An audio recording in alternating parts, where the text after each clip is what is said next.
The hospital door slammed open, and Karen's loud, commanding voice echoed through the entire hall as if nothing could exist properly without her control.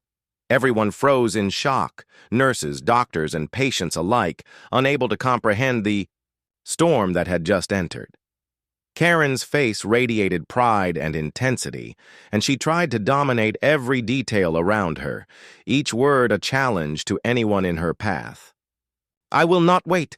This is my right, and I demand to be seen first," she shouted, her voice sharp and unwavering. The nurses tried to respond politely, but Karen interpreted every word as an affront, as if hospital rules didn't apply to her. Her presence was overwhelming, each syllable weighted with authority and fear, leaving everyone watching in awe and tension. Dr. Hassan, a seasoned and patient physician, stepped forward to manage the situation himself. "Ma'am, please all patients are treated equally. Your turn will come, but waiting is necessary," he said calmly, yet firmly. Patience, however, was a foreign concept to Karen, who insisted on asserting her entitlement in every moment.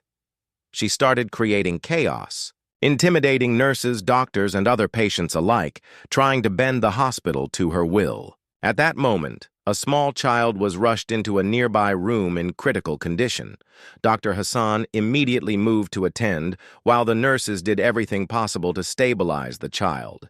Initially, Karen paid no attention, focused only on her own demands, until the sight of the child's life in danger struck her with a sudden, undeniable reality.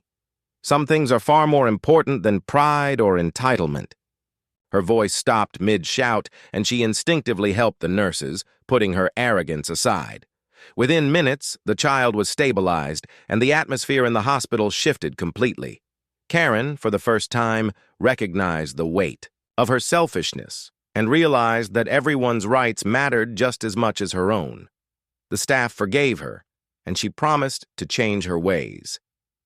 Yet, no one realized that this incident was not just a single day's event, but a pivotal lesson that would alter the course of Karen's life. The once tense hall now felt calm, but Karen's expression reflected deep contemplation. She understood that every person's rights were equal and that empathy and respect were far more valuable than unchecked arrogance. From that day, Karen's behavior began to change dramatically, and everyone marveled at how someone so demanding and self-absorbed could suddenly transform into a considerate, aware individual. The hospital morning that began with chaos had become a turning point, teaching Karen the importance of patience, responsibility, and genuine concern for others, leaving a lasting impression not only on her, but on everyone who witnessed the transformation.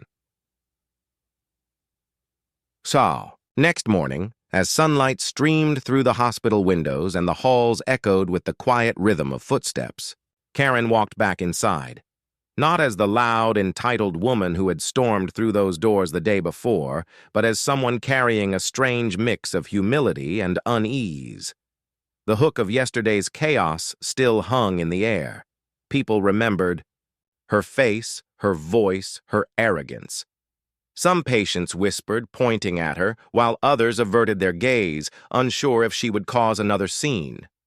Karen, however, kept her head down, a rare sight for those who had seen her fiery dominance. She felt something she wasn't used to, embarrassment, but also a desire to prove she was capable of more than anger and entitlement. She approached the reception desk quietly, almost too quietly for the nurse to recognize her at first, and then she said something that shocked everyone within earshot. "I came to help." The nurse blinked, expecting another outburst, but Karen's tone carried no threat.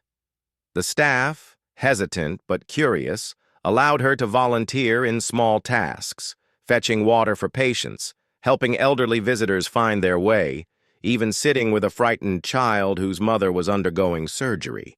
For Karen, these small acts were foreign, awkward, but they stirred something inside her, a realization that service could be more powerful than demands. As the hours passed, people's wary glances softened into cautious smiles. Yet not everyone was convinced. One of the nurses whispered to another, It's just an act. She'll blow up again. Just wait. Karen overheard this, and though it stung, she didn't lash out. Instead, she thought back to the child from yesterday, the way his fragile body had shaken on the hospital bed, and the relief she felt when he survived. That image was her anchor, reminding her why she had returned. By afternoon, another crisis struck. A car accident victim was rushed in, bleeding heavily, with frantic relatives trailing behind.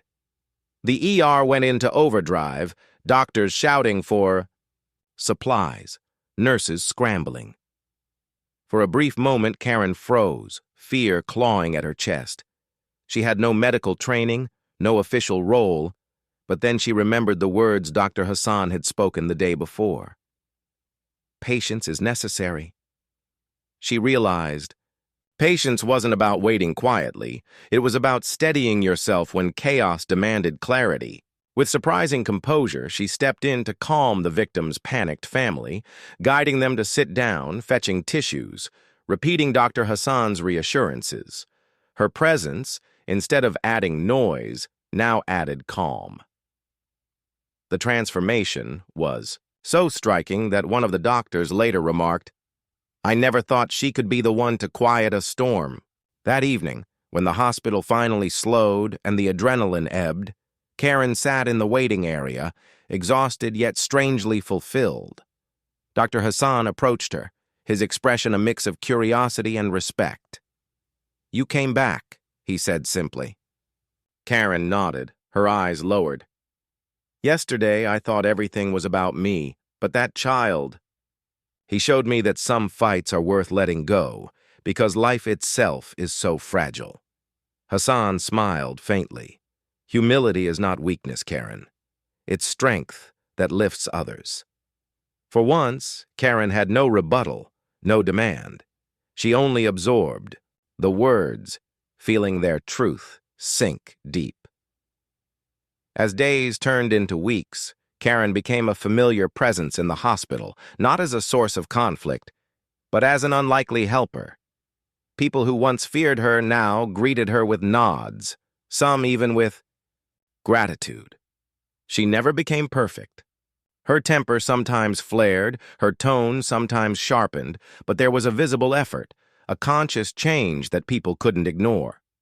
The hospital staff began to trust her, little by little, and the same patients who once whispered in fear began sharing smiles when she walked by. The story of the entitled woman who changed spread beyond the hospital walls, reminding everyone who heard it that transformation is possible, even for those who seem unchangeable. Karen herself knew she would never be the same again. She had discovered something stronger than entitlement, the strength of empathy, the power of restraint, and the peace that comes from serving others rather than demanding from them. The hospital that had once echoed with her shouts now echoed with her quiet footsteps, a symbol of how drastically a person can evolve when life offers them a second chance. And so, the woman who once demanded to be first learned the greatest lesson of all, sometimes the greatest honor is not being served but serving.